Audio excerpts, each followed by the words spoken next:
My mom secretly invited her violent, armed ex to our home while knowing police were actively hunting him. He was shot and killed in my backyard, put my entire family in danger, lied to me about it. So, I turned my mother into police.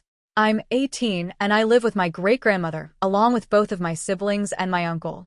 I want to make this clear up front because it matters later. I am not dependent on my mother in any major way. I have my own support system, my own responsibilities, and a fairly stable home life considering everything. The details at the beginning might feel random, but I promise they matter as this goes on. The area we live in is fine. Not amazing, not horrible. It's one of those neighborhoods where most people mind their business, but because of where it's located, we get a lot of foot traffic from homeless people and the occasional drug addict wandering through. It was never something that made me feel unsafe, just something you're aware of. You keep your doors locked, you stay alert, but you don't live in constant fear. At least, that's how it felt until that night. It was New Year's Day, 2026. Technically, early morning. We had all gotten home from celebrating at church a few hours earlier. Everything was calm, quiet, normal. It was around 5 a.m., and I was still awake because winter break had completely destroyed my sleep schedule like it always does. I was in my room watching a documentary, lights off, just trying to kill time until I felt tired enough to sleep. About halfway through the movie, I heard sirens. Loud ones. Close ones. At first, I genuinely thought the sound was coming from the documentary.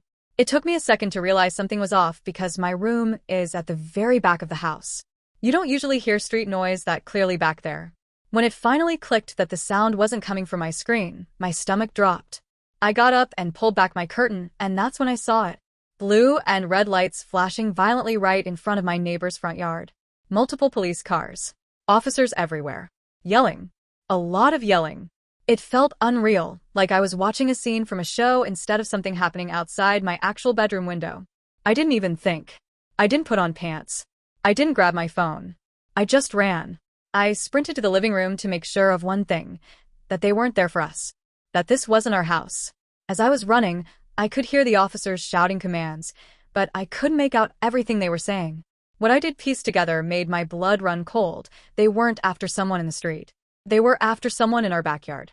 I saw my brother, who was up using the bathroom, and my cousin, who was visiting and still awake. I told them immediately that something was happening and that we needed to go to the basement. I didn't even fully explain. I just knew we needed to get out of sight and away from windows. At some point during all the yelling, I heard one of the officers scream something about a gun. That word alone was enough to flip a switch in my brain from fear to full survival mode. My brother and I ran to wake up my great-grandmother. For the sake of my sanity, I'll just call her Grandma. She was completely confused, half asleep, struggling to understand what we were saying because she's very hard of hearing. Trying to rush her without scaring her too much was one of the hardest parts. My heart was pounding so hard I felt like I could hear it in my ears, but I forced myself to stay calm because she needed me to. We got her out of bed and started guiding her down the stairs to the basement. I stayed behind her, one hand on her back, one hand gripping the railing. As we reached the top of the stairs, the yelling outside intensified. I heard the officers give what sounded like final commands, the kind you hear in movies right before everything goes wrong. And then the gunshots happened. Not one. Multiple. Loud. Sharp. Close.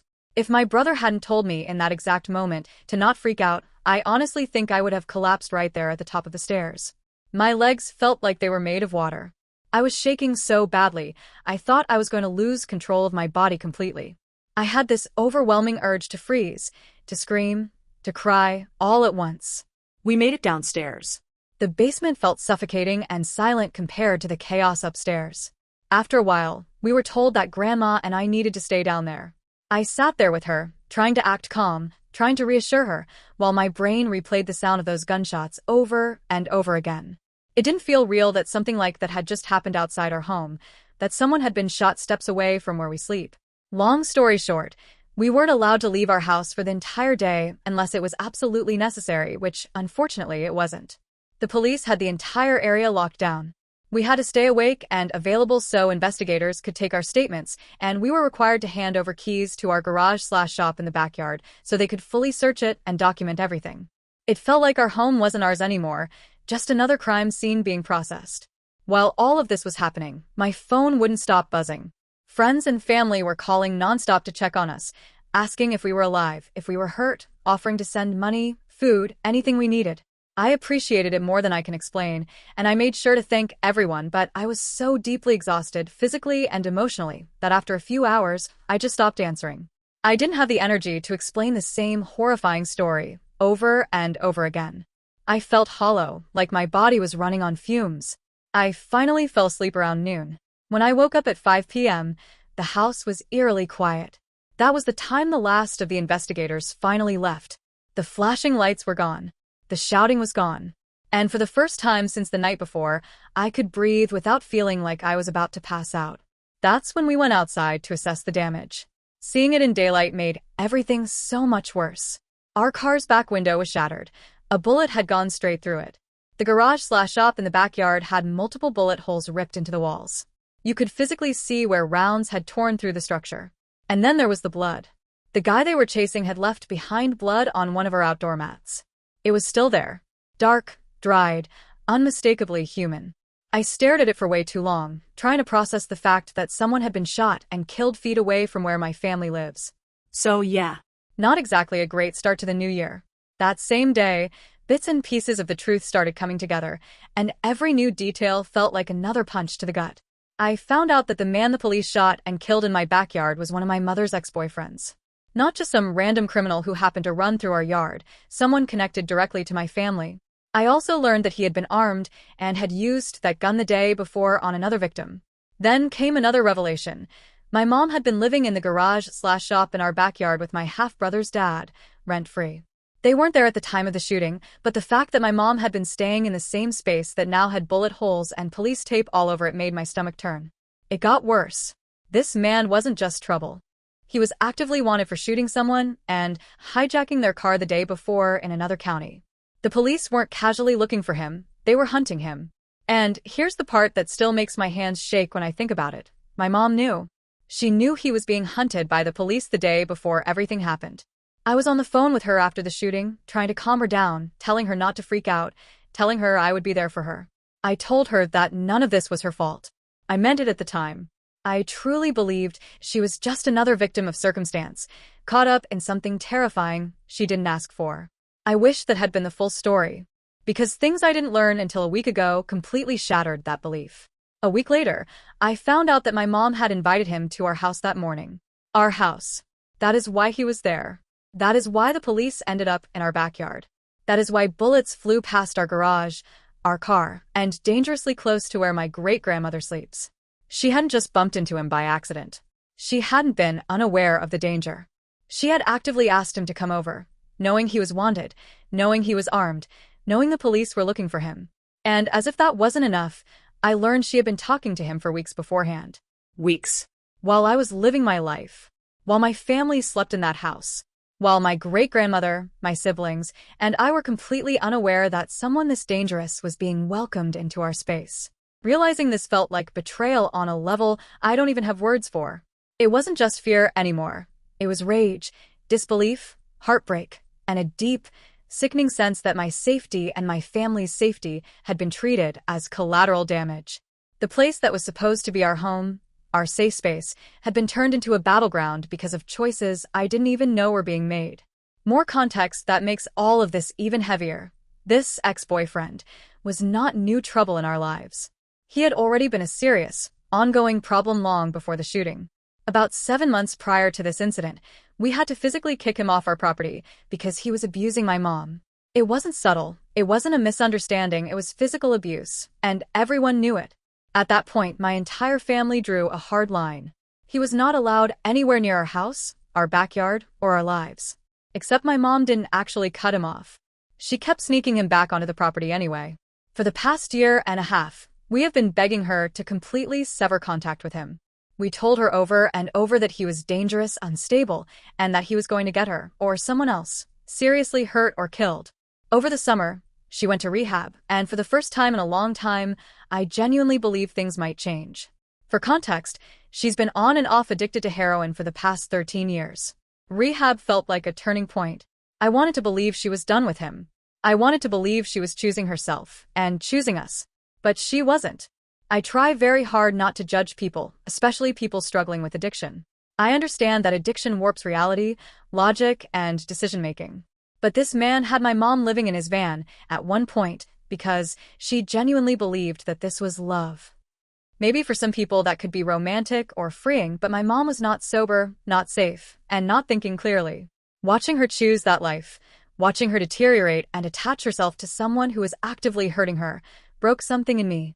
I was not having any of it. Then came the moment that truly shattered everything. I didn't find out she invited him over through a confession to me. I found out because my aunt showed me a Facebook post where my mom openly admitted that she had invited him to our house. Our house. The same house where my great-grandmother lives. The same house where my siblings sleep. The same house that had just been turned into a crime scene with bullet holes and blood in the backyard. I cannot describe the level of disgust and rage I felt in that moment. One of us could have been killed. My grandma could have been shot. My siblings could have been caught in the crossfire. And she had the audacity to casually admit it online. I decided to confront her directly, not because I wanted to explode, but because I wanted to see one thing. Would she tell me the truth? I texted her and asked her about it calmly, even though my hands were shaking. And she lied to me, straight to my face. She made up some wild story about being hacked, which only confirmed everything I already knew. The lie was sloppy, desperate, and insulting to my intelligence. That was the moment everything I thought I knew about my mom shattered. It wasn't just that she made a dangerous choice. It was that she knowingly put all of us in danger, lied about it, and then tried to manipulate reality to escape accountability. She knew this man was abusive. She knew he was unstable. She knew he was being hunted by the police. And she still told him to come to our house. I still cannot wrap my head around that. At that point, I wanted nothing to do with her. And, honestly, the worst part wasn't even the lying. It was how she responded when I told her we were pursuing a restraining order to protect our family. Instead of showing remorse, fear, or understanding, she completely flipped the script. She threatened to kill herself. She called me a traitor for not supporting her. She said she didn't deserve the stress of a restraining order and that any negative news could discourage her from staying determined and focused on her recovery. I felt like I was being emotionally held hostage. Here I was, trying to protect my great-grandmother, my siblings, and myself after an actual shooting happened on our property, and she made herself the victim. Again. She expected loyalty at the cost of our safety. She expected silence, compliance, and forgiveness, just like she always has. So, yes, I asked her where she was staying so she could be properly served the restraining order. Not out of spite. Not out of revenge. But because I genuinely believe that if we don't draw a hard boundary now, someone will end up dead next time. And the thought of that keeps me up at night. Now I'm stuck in this horrible mental tug-of-war. I love my mom deeply. I always have. I want the best for her. I want her healthy, sober, and alive. I want her in my life because, despite everything, I still need my mother. But I don't know if I can keep forgiving and forgetting the way I've done in the past, especially when her choices have escalated from self-destruction to putting all of us in immediate danger. So I genuinely need to know, am I the a-hole for asking where she was staying so the restraining order could be served? Or am I crazy for not defending her after everything she's done? I know the answer might seem obvious from the outside, but when it's your own mother, someone you love, someone you want to save, it doesn't feel simple at all.